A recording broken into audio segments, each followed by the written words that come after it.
ये बीमारी हमारे परिवार में क्यों आई और हम इसे अगली पीढ़ी तक पहुंचने से कैसे रोक सकते हैं। आज हम अपनी बातचीत इसी सवाल से शुरू कर रहे हैं। हमारे पास एक ऐसा दस्तावेज है जो एक परिवार की कहानी बताता है, जहां कई लोग एक ही बीमारी से जूझ रहे हैं और वो यही सवाल पूछ रहे हैं। ये सिर्फ एक मेडिकल केस नहीं है, ये एक परिवार के दर्द, उनके सवालों और उनकी उम्मीद की कहानी है। बिल्कुल। तो आज हम इसी के सहारे ये समझने की कोशिश करेंगे कि मस्कुलर डिस्ट्रॉफी जैसी जेनेटिक बीमारी क्या है, ये परिवारों में कैसे चलती है, और सबसे बड़ा सवाल, क्या इस सिलसिले को रोका जा सकता है। हमारा जो सोर्स है वो कहता है हाँ, जो कि एक बहुत बड़ी बात है। हाँ, ये बहुत बड़ा दावा है और ये समझना जरूरी है कि ये चर्चा सिर्फ साइंस के बारे में नहीं है। सही। ये इस बारे में है कि कैसे सही जानकारी और तकनीक एक परिवार को लाचारी से निकालकर सशक्त बना सकती है।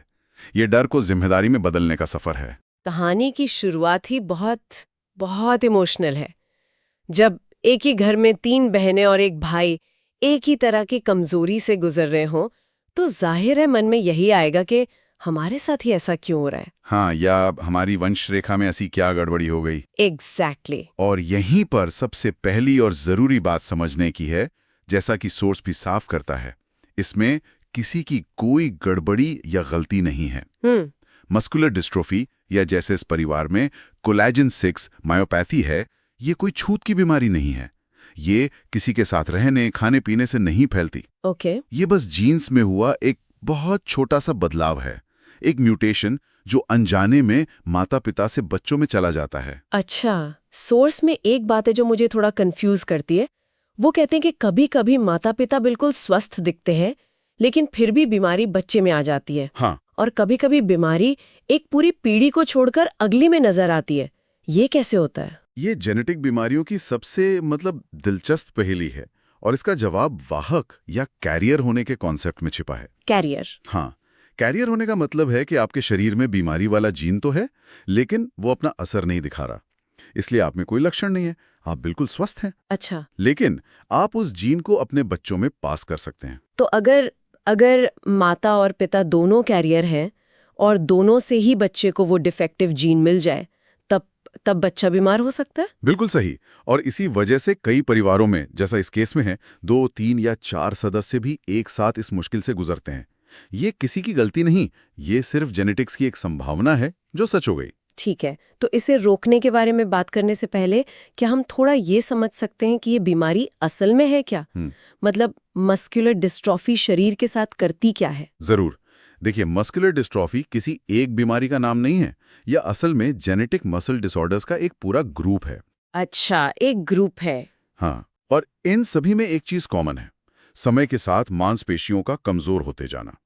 ऐसा इसलिए होता है क्योंकि शरीर में मांसपेशियों को स्वस्थ रखने के लिए जरूरी कोई एक खास प्रोटीन या तो बन नहीं रहा होता, या फिर गलत तरीके से बन रहा होता है। हमारे सॉस में इसके कई प्रकारों का जिक्र है, जो थोड़ा कंफ्यूजिंग लगता है। क्या मरीजों के लिए अनुभव बहुत अलग होता है? बहुत ज्यादा। ये बहुत जरूरी सवाल है, क्योंकि सभी मस्कुलर डिस्ट्रॉफी एक जैसी नहीं होती।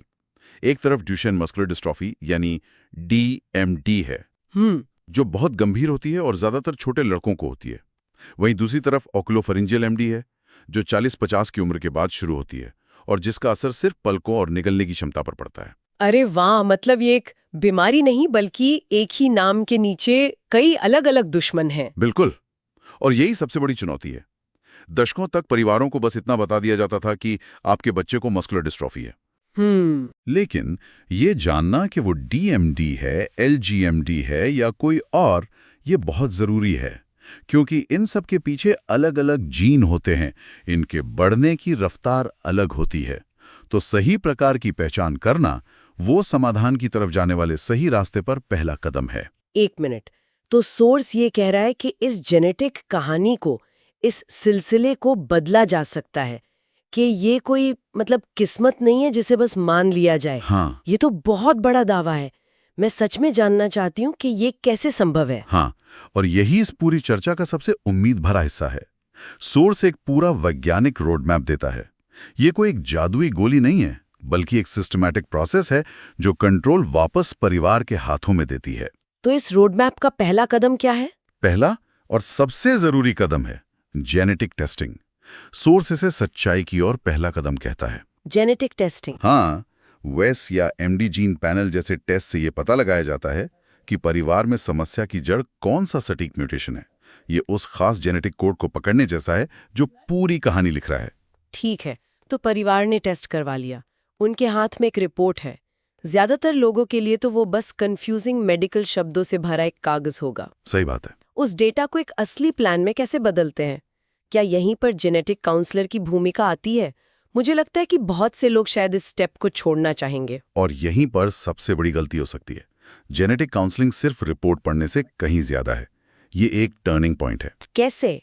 सोचिए, सालों तक आपको यही लगता रहा कि ये सब किस्मत है, और फिर एक काउंसलर आपके सामने एक चार्ट रखता है और कहता है, देखिए, ये है वो खास जीन, ये हैं आपके परिवार में वो लोग जो उसके वाहक हैं, और ये हैं 3 तरीके जिनसे आप ये पक्का कर सकते हैं कि आपके बच्चों को ये बीमारी ना मिले। यह पल उस परिवार की सोच को लाचारी से हटाकर प्लानिंग की तरफ ले जाता है। ये ज्ञान को एक्शन में बदलने वाला पुल है। ये तो सच में एक बहुत बड़ा बदलाव है। अच्छा, सोर्स में अगले कदम के तौर पर कैरियर टेस्टिंग का जिक्र है, जिसमें सिर्फ मरीज नहीं बल्कि उनके भाई बहन, चचेरे भाई बहन, ये सब शामिल है। हाँ, और ये रोकथाम का एक बहुत शक्तिशाली तरीका है। ये सुनने में तो बहुत अच्छा लगता है, लेकिन क्या ये असल में इतना आसान है? पूरे परिवार को, चचेरे भाई बहनों को, होने वाले जीवन साथियों को टेस्ट के लिए राजी करना भावनात्मक रूप से कितना मुश्किल हो सकता है? बेशक, ये बहुत मुश्किल हो सकता है। इसमें शर्म, डर और कभी-कभी इनकार भी शामिल होता है। वही तो। लेकिन यहीं पर जागरूकता और सही काउंसलिंग काम आती है। जब परिवार ये समझ जाता है कि ये किसी पर दोष मढ़ने के लिए नहीं, बल्कि आने वाली पीढ़ी को बचाने के लिए है, तो नजरिया बदल जाता है। एक साधारण सा ब्लड टेस्ट आने वाली पीढ़ियों की पूरी कहानी बदल सकता है। और फिर सोर्स उस तरीके पर आता है जिसे वो अगली पीढ़ी के लिए 100% रोकथाम कहता है, IVF प्लस PGD। ये तो किसी साइंस फिक्शन फिल्म जैसा लगता है। लेकिन ये आज की हकीकत है, और ये जेनेटिक बीमारियों को रोकने में एक बहुत बड़ी छलांग है। तो ये काम कैसे करता है? इसे सरल शब्दों में समझते हैं। इसमें इन विट्रो फर्टिलाइजेशन यानी IVF के जरिए लैब में भ्रूण यानी एम्ब्रियोज तैयार किए जाते हैं। ओके। फिर हर भ्रूण का गर्भाशय में रखने से पहले एक जेनेटिक टेस्ट होता है। इस टेस्ट को PGD यानी प्री इम्प्लांटेशन जेनेटिक डायग्नोसिस कहते हैं। अच्छा, तो PGD एक तरह से जेनेटिक क्वालिटी कंट्रोल जैसा है, जो प्रेगनेंसी शुरू होने से पहले ही किया जाता है। बिल्कुल। इससे पता चल जाता है कि कौन सा भ्रूण स्वस्थ है और किस में बीमारी वाला जीन है। और फिर केवल उन्हीं स्वस्थ भ्रूणों को मां के गर्भ में प्रत्यारोपित किया जाता है। इस तरीके से ये पक्का हो जाता है कि बीमारी बच्चों तक ना पहुंचे। ये तो अविश्वसनीय है।